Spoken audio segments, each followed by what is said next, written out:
ജന്തർ മന്ദിറിൽ കേരള സർക്കാർ നടത്തുന്ന സമരത്തിനെ കോൺഗ്രസ് അനുകൂലിക്കുന്നില്ല എന്നാണ് പിണറായി വിജയൻ പറയുന്നത്. ഒരുമിച്ച് നിന്നാൽ ബി.ജെ.പിയെ നമുക്ക് തോൽപ്പിക്കാമെന്നും അദ്ദേഹം പറയുന്നു.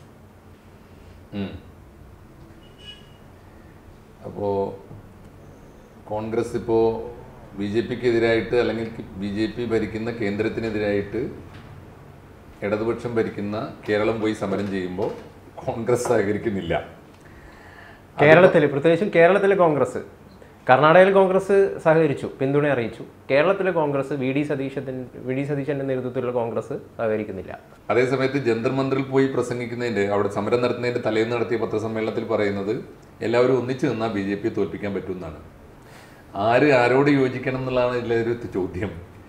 ഒന്നാമതിപ്പോൾ എന്തൊക്കെ പറഞ്ഞാലും ഇന്ത്യയിൽ ഇപ്പോഴും എല്ലാ വാർഡിലും ഒരു കമ്മിറ്റിയെങ്കിലും ഉള്ള 4 പേരെ വിളിച്ചാൽ കിട്ടുന്ന ഒരേ ഒരു രാഷ്ട്രീയ പാർട്ടി ബി.ജെ.പിയെ ചെറുക്കാൻ കോൺഗ്രസ്സേ ഉള്ളൂ.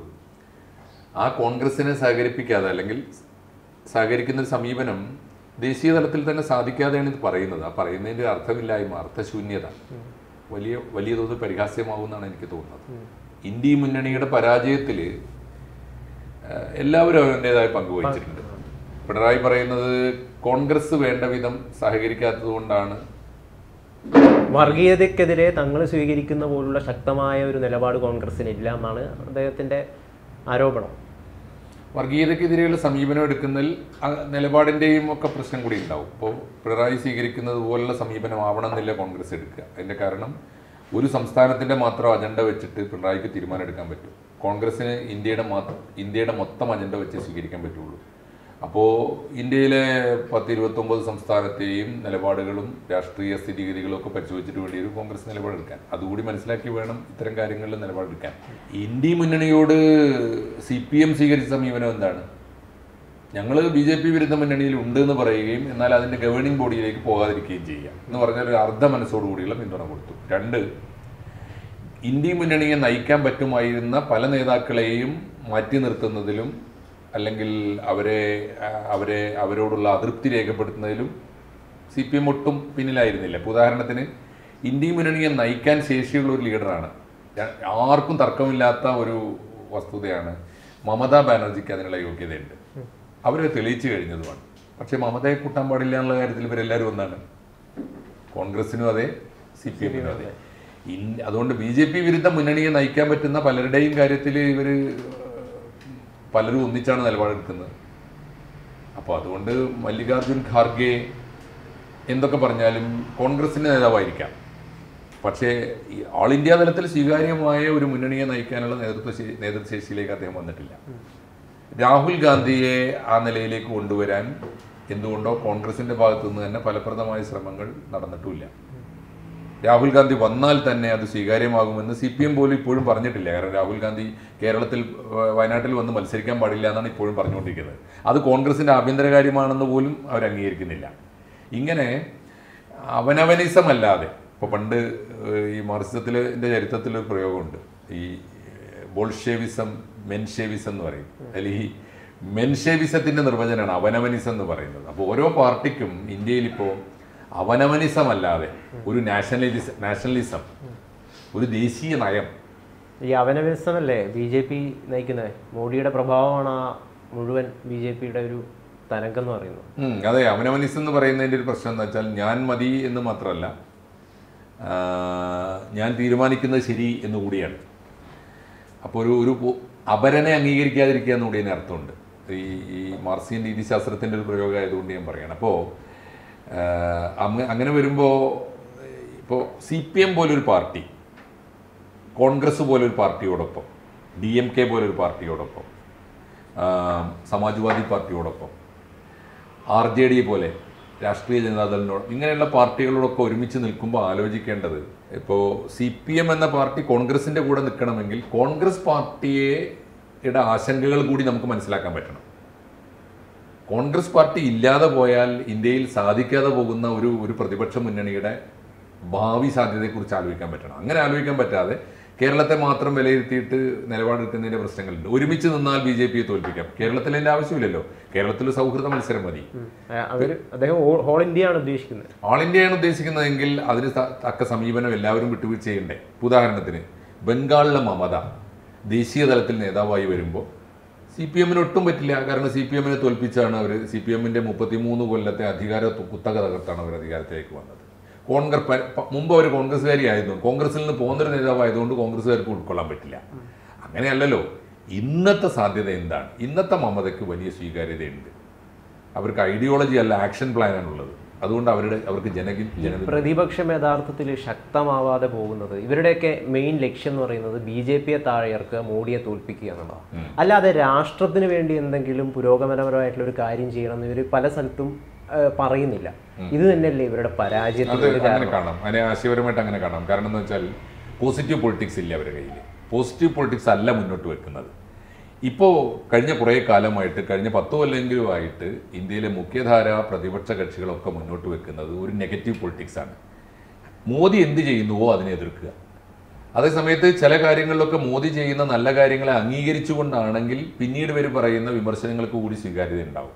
ആ പൊളിറ്റിക്സ് അല്ല ഇന്ത്യയിലെ പ്രതിപക്ഷ കക്ഷികൾ സ്വീകരിക്കുന്നത്. കറക്റ്റാണ്, നെഗറ്റീവ് പൊളിറ്റിക്സ് ആണ്. ഈ നെഗറ്റീവ് പൊളിറ്റിക്സ് ദീർഘകാലത്തേക്കൊന്നും വോട്ടാക്കി മാറ്റാൻ പറ്റില്ല. മാത്രമല്ല CPM BJP വിരുദ്ധരാണെന്ന് പറയുമ്പം തന്നെ BJPയുടെ നയങ്ങളാണ് സ്വീകരിക്കുന്നത്. കഴിഞ്ഞ ദിവസം നമ്മുടെ ബഡ്ജറ്റിൽ കണ്ടു, സ്വകാര്യ മൂലധനം നമുക്ക് വാങ്ങാം എന്നാണ് പറയുന്നത്, സ്വാശ്രയ കോളേജുകളെ കൊണ്ടുവരാം എന്നാണ് പറയുന്നത്. ഇത് ആരുടെ നയമാണ്? അതിപ്പോൾ മാത്രമല്ല കുറച്ച് കാലമായി ആ നയം വന്നിട്ട്. ഇപ്പോൾ നരേന്ദ്രമോദി കൊണ്ടുവന്ന എല്ലാ നയങ്ങളെയും നിലപാടുകളെയും, സാമ്പത്തിക സംവരണം, മുന്നോക്കക്കാരിൽ പിന്നോക്കക്കാർക്ക് സംവരണം, അത് നരേന്ദ്രമോദി അവിടെ കൊണ്ടുവന്നു. ആദ്യം ഇവിടെ നടപ്പാക്കിയത് കേരള സ്റ്റേറ്റിലാണ്. UAPA നിയമം നടപ്പാക്കിയത് ഇവിടെയാണ്. മാവോയിസ്റ്റുകളെ വെടിവെച്ചു കൊല്ലാനുള്ള നിലപാട് തീരുമാനിച്ചത് ഇവിടെയാണ്. അങ്ങനെ പല ജനോപകാരപ്രദവും അല്ലാത്തതുമായ നയങ്ങളെ ഒക്കെ നരേന്ദ്രമോദിയെ പിന്തുടർന്നിട്ടുണ്ട്. മാത്രമല്ല ഇപ്പോൾ ഏറ്റവും ഒടുവിലത്തേതാണ് ഈ വിദ്യാഭ്യാസ നയത്തിൽ വന്ന മാറ്റം. അത്ഭുതകരമല്ലേ? ഗോവിന്ദ മാഷ് കഴിഞ്ഞ ദിവസം പറയുന്നത് കേട്ടായിരുന്നില്ലേ, സ്വാശ്രയ മൂലധനം നമ്മൾ മുമ്പും സ്വീകരിച്ചിട്ടുണ്ട്, ഇനിയും സ്വീകരിക്കുന്നതാണ്. അത് പറഞ്ഞുകൊണ്ടിരിക്കും. എനിക്ക് തോന്നുന്നു ഇതൊക്കെ ഇവർ പറയാനുള്ള ഒരു മെയ്വഴക്കം. ഏറ്റവും ചുരുങ്ങിയത് പറയേണ്ടത് അങ്ങനെയല്ലല്ലോ. ഞാൻ ഇതിനെ പോസിറ്റീവായിട്ട് കാണുന്ന ഒരാളാണ് നിലപാട്. കാരണം കാലത്തിനനുസരിച്ച് മാത്രമേ, മാർക്സിസം മാത്രമല്ല ഏതൊരു പ്രത്യയശാസ്ത്രവും കാലത്തിനനുസരിച്ച് മാറിയില്ലെങ്കിൽ നിലനിൽക്കില്ല എന്ന് വിശ്വസിക്കുന്ന ഒരാളാണ് ഞാൻ. കമ്പ്യൂട്ടർ വന്ന കാലത്ത് അതിനെ എതിർത്തതിന് അന്നത്തെ ഒരു ന്യായമുണ്ട്. എന്താണെന്ന് വെച്ചാൽ കമ്പ്യൂട്ടർ ജനകീയമാകുന്നത് വരെ അന്നത്തെ ഒരുപാട് പേർക്ക് തൊഴിൽ നഷ്ടപ്പെടുകയും കമ്പ്യൂട്ടർ സാക്ഷരത നേടിയ ആളുകളുടെ എണ്ണം വളരെ ചുരുങ്ങുകയും ചെയ്യുമ്പോൾ അടിയന്തരമായി വേണ്ടത് ജനങ്ങളെ കമ്പ്യൂട്ടർ പഠിപ്പിക്കുകയാണ്. കമ്പ്യൂട്ടർ വിദ്യാഭ്യാസം നേടിയിട്ട് കമ്പ്യൂട്ടർവൽക്കരണം നടന്നോട്ടെ എന്ന് പറയാം. പറഞ്ഞതിൽ ഒരു ശരിയുണ്ട്. അതേസമയത്ത് ഇന്നിപ്പോൾ പുതിയ കാലത്ത് ഇപ്പോൾ സ്വാശ്രയ വിദ്യാഭ്യാസ സ്ഥാപനങ്ങൾ വന്നപ്പോൾ എത്ര പേര് സമരം ചെയ്തു, എത്ര പേര് മരിച്ചുപോയി, എത്ര പേര് ജീവച്ഛവങ്ങൾ, പുഷ്പനെ പോലുള്ളവർ ഇപ്പോഴും കിടക്കുന്നു നിന്റെ നാട്ടിൽ. അപ്പൊ ആ കാലത്താണ് നമ്മളിപ്പോൾ സ്വാശ്രയ വിദ്യാഭ്യാസം പോയിട്ട് സ്വകാര്യ സ്വാശ്രയ വിദ്യാഭ്യാസം എന്ന് പറഞ്ഞു കഴിഞ്ഞാൽ സ്വകാര്യ കോളേജുകളാണല്ലോ നേരെ പറഞ്ഞാൽ. അതും എയ്ഡഡ് കോളേജുകളല്ല, അൺഎയ്ഡഡ് കോളേജുകൾക്ക് പറയുന്ന വേറൊരു ഓമന പേരാണ്. മാത്രമല്ല എയ്ഡഡ് കോളേജുകൾക്കും ഗവൺമെന്റ് കോളേജുകൾക്കും ഗവൺമെന്റ് യൂണിവേഴ്സിറ്റികൾക്കും ഒക്കെ സെൽഫ് ഫൈനാൻസിങ് കോഴ്സുകൾ എന്ന് പറഞ്ഞാൽ കാലിക്കറ്റ് യൂണിവേഴ്സിറ്റിയിൽ തന്നെ നിനക്ക് കാശ് കൊടുത്ത് പഠിപ്പിക്കാനുള്ള കോഴ്സ് ഉണ്ട്, കാശ് കൊടുക്കാതെ നോമിനൽ ഫീസ് കൊടുത്ത് പഠിക്കാനുള്ള സാധ്യതയുണ്ട്. ഇങ്ങനെ ആദ്യം അത് സമ്മിശ്രമാക്കി ഇപ്പോൾ വന്ന് സ്വകാര്യ യൂണിവേഴ്സിറ്റികൾ വന്നു. സ്വകാര്യ യൂണിവേഴ്സിറ്റികൾ വരുന്നു എന്ന് മാത്രമല്ല, അത് ഡീംഡ് യൂണിവേഴ്സിറ്റികൾ, ഓട്ടോണമസ് യൂണിവേഴ്സിറ്റികൾ, ഇനിയിപ്പോൾ വരാൻ പോകുന്നത് ഫോറിൻ യൂണിവേഴ്സിറ്റികൾ, വിദേശ യൂണിവേഴ്സിറ്റികൾക്ക് നേരിട്ട് വന്ന് ഇവിടെ ക്യാമ്പസുകൾ തുടങ്ങാം.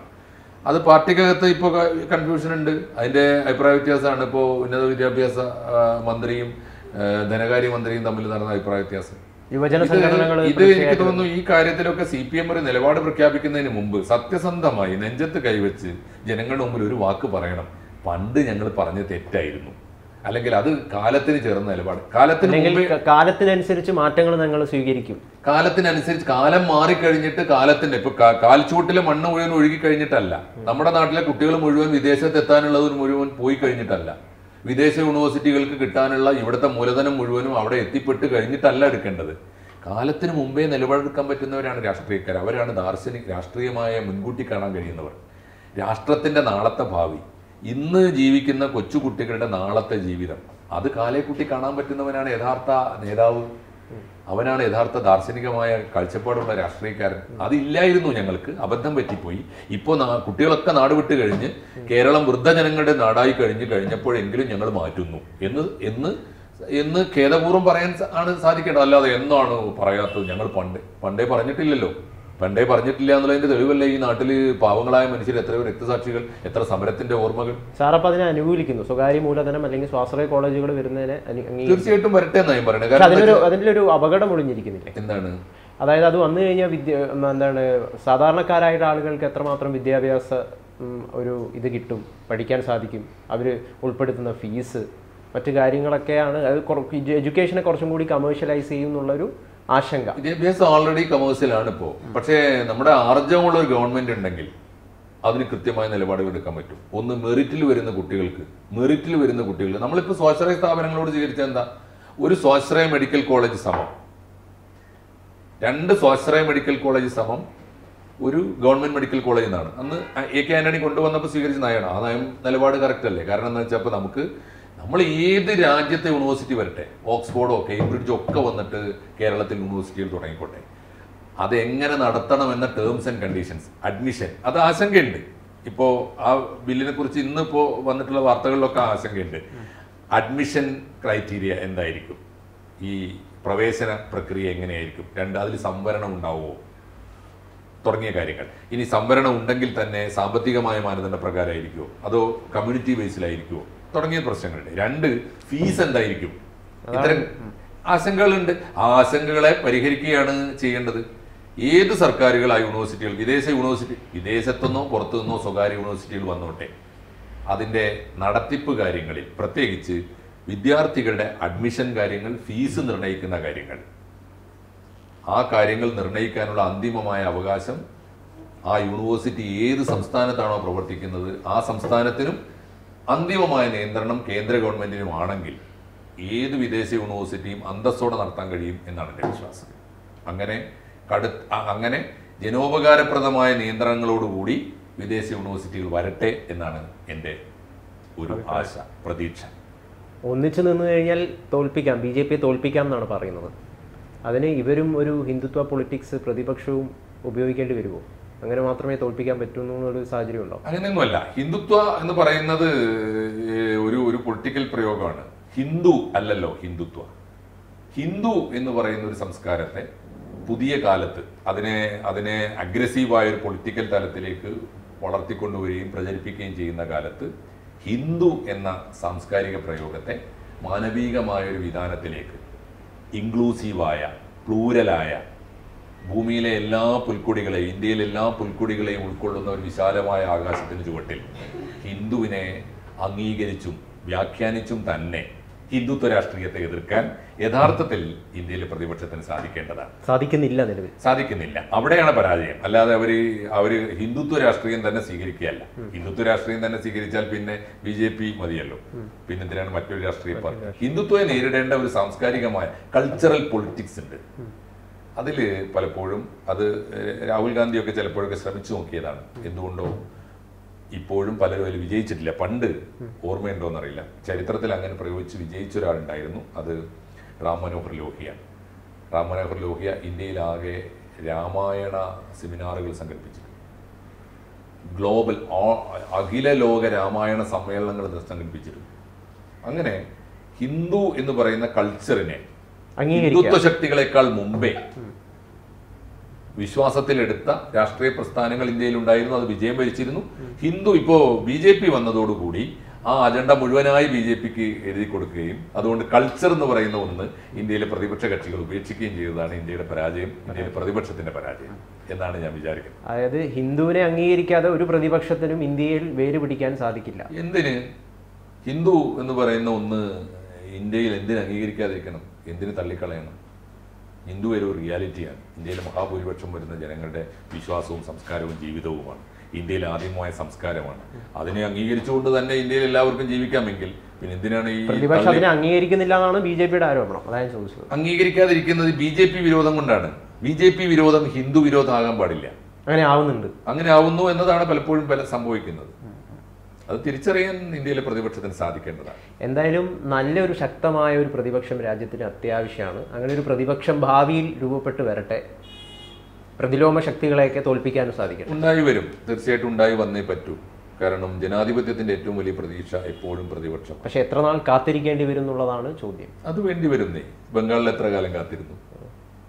ഇന്ത്യയിൽ ഇന്ദിരാഗാന്ധിയുടെ ഭരണകാലത്ത് എത്ര കാലം കാത്തിരുന്നു? ഇന്ത്യക്ക് കാത്തിരിപ്പൊന്നും അത്ര മടുപ്പുണ്ടാക്കുന്ന കാര്യമല്ല. ജനാധിപത്യമല്ലേ, തീർച്ചയായിട്ടും നല്ലത് വരും. കൂടുതൽ വാർത്തകളും വിശേഷങ്ങളും നിങ്ങളിലേക്ക് എത്താൻ ABC മലയാളം സബ്സ്ക്രൈബ് ചെയ്യുക, ബെൽ ബട്ടണും അമർത്തുക.